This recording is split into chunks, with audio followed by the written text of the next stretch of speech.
Water use and availability is a big issue in agriculture because of how scarce water is as a resource to support the agricultural production. So if you look at Earth, a lot of it is water. 71% of Earth is covered in water, so there's an abundance of it available. But of all of that, 96.5% of all of that water is in the ocean, so the salinity of it, unless it's desalinated at the expense of the energy required to do so, will be unavailable to support agriculture. And then of the available fresh water, most of that's frozen in the ice caps or stored under deep underground where it's inaccessible without excessive expenditure of energy to drill deep down into those reserves to draw them out. So as little as 0.5% of all the water is actually available within streams, ponds, rivers, water atmosphere or runoff through catchments to be able to be harvested in some way to support our agricultural production.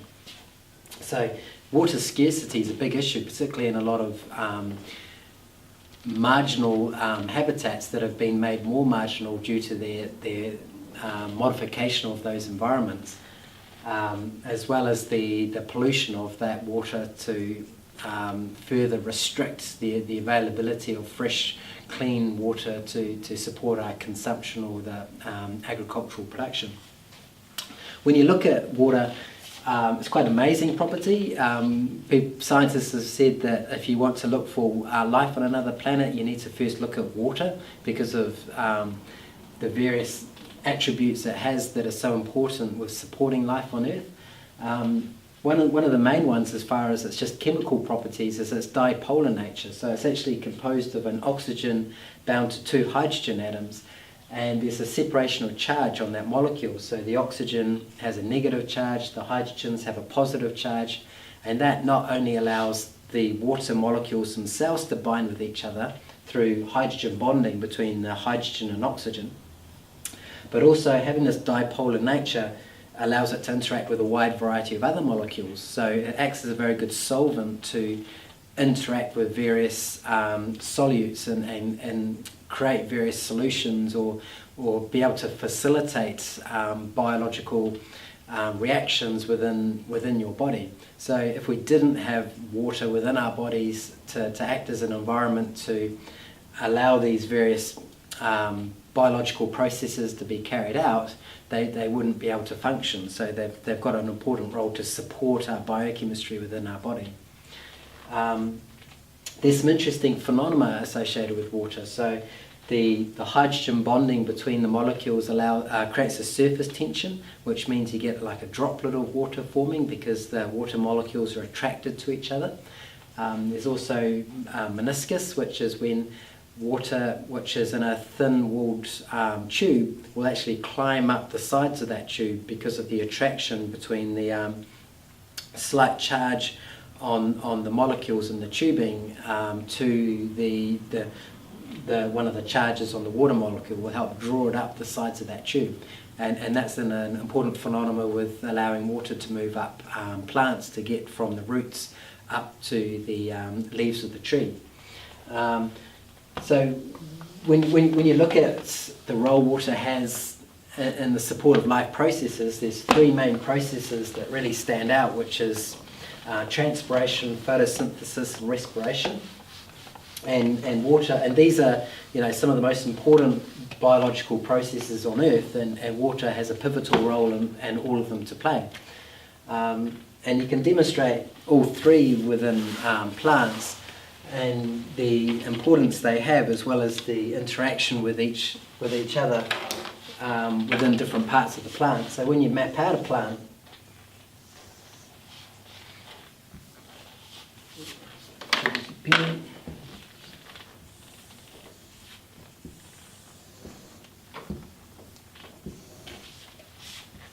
you've got a root zone down in the soil, and the roots feather out, so they've got a pattern where they get finer and finer towards the ends, which are called root hairs. And when you look at root hairs, they're very thin-walled, so they're only one cell thick, and the plant packs those the fluid inside the root hairs full of solutes. So that could be sugars as a product of photosynthesis. It could be various ions that have been absorbed out of the soil, but it's packed full of solutes at a very high concentration that's higher than the concentration of solutes in the soil. And what that does is that water will move wherever the concentration of solutes is highest. And that movement of water, due to the concentration of solutes, is called osmosis. So it's a passive process that plants can use to actually draw more water out of the soil and into their plant roots through osmosis, just by making sure that they increase the concentration of solutes within those root hairs as much as possible, and that will just draw all the water out of the soil. So once the water's in the plant, it then travels up the stems through xylem vessels, and these are very thin-walled vessels, and they're kept thin-walled so that their meniscus, the attraction of water up the sides of the thin wall, that thin tubing will actually facilitate water being drawn up the pipes by meniscus, as well as the water being lost through the leaves through transpiration. So both those processes will help draw the water up the xylem vessels and into the leaves. And once it's in the leaves, there's the three processes that occur. So there's the transpiration, the photosynthesis, and the respiration all occur in these leaves. The transpiration has got an important role as far as drawing the water up into the leaves. So on the bottom of the leaves there's little openings called stomata, and they act in a similar way that our lungs act. So they're the way that gases get into the plant, but also the way that water leaves the plant.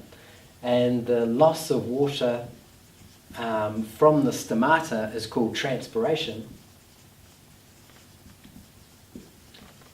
And that's water vapor. So it's similar in a way to us sweating. And by losing water through the stomata, it creates a negative pressure that helps draw the water up from the roots through the stem and up into the leaves.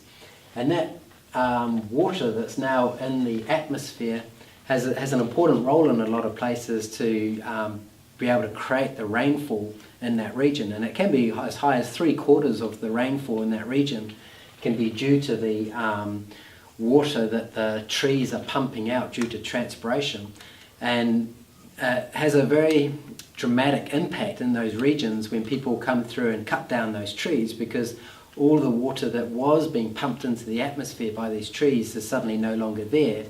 And in these environments where there's extremes in climate during the year, so you get really hot, dry periods in summer, or even for half the year, or even sometimes for a whole year, there can be extended droughts in these regions.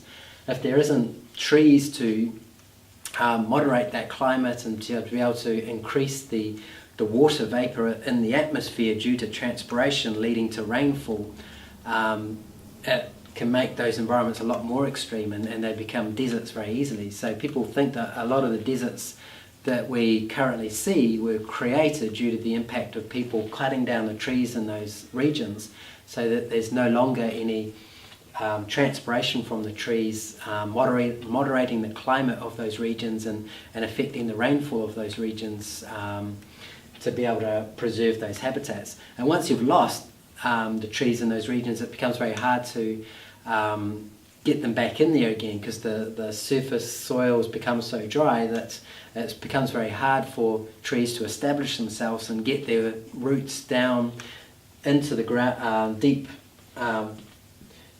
the deep subsoil where there's reserves of water, and draw the water up from those deep reserves and pump them back into the atmosphere by transpiration, and increase the rate of rainfall, and shade the ground to also further reduce the evaporative water loss that occurs once it has rained, and create a layer of mulch on the soil to protect the environment there and facilitate the build-up of the soil ecology that's in that system.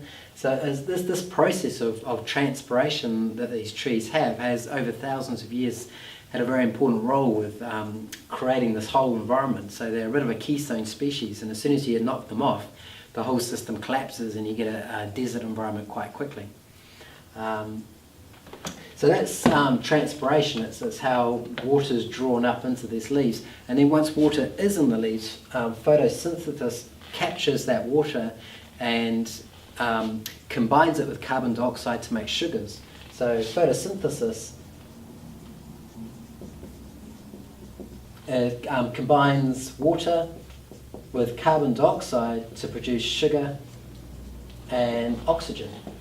And it uses the power of sunlight to do that. So it's got pigments called chlorophyll on the top of the leaves, which is why the plants are green. And those pigments absorb the energy from the sunlight. So just like the pigments on clothing can absorb the heat from sunlight and get warm, the pigments on the leaves can absorb the energy from the sunlight and use that energy to combine these smaller molecules and make them into a bigger molecule, which is sugar. And that sugar is then an important molecule for building other biological molecules or being broken down to release energy. So without water that's been drawn up from the soil and provided to the leaves due to transpiration and the role that transpiration has with moderating this whole environment, you wouldn't be able to get photosynthesis in the first place. So the two processes are very interlinked. And then once you've got sugar, that then feeds into the third process, which is called respiration.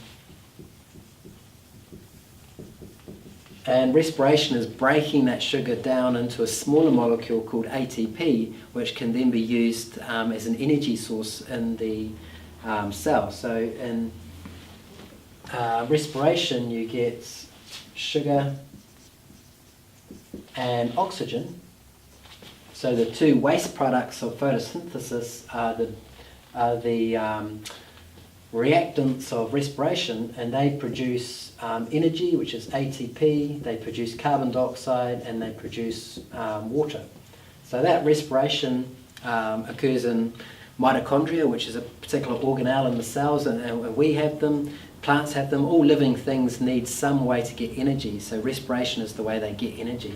So again, water has a key role to play as part of that process, this time as a waste product of that process. And it's interlinked with the other processes, so it's one of the products of photosynthesis that feeds into respiration and also ties into this whole circulation of water through the plant via transpiration. And if you can't get the water to it by transpiration like plants do, we need to drink it ourselves. So that's why we need to drink water, is to make sure that there's enough water in our bodies to facilitate all the biological reactions that occur in our body, but also so that it can be incorporated within our biological molecules, biological reactions to be able to produce energy.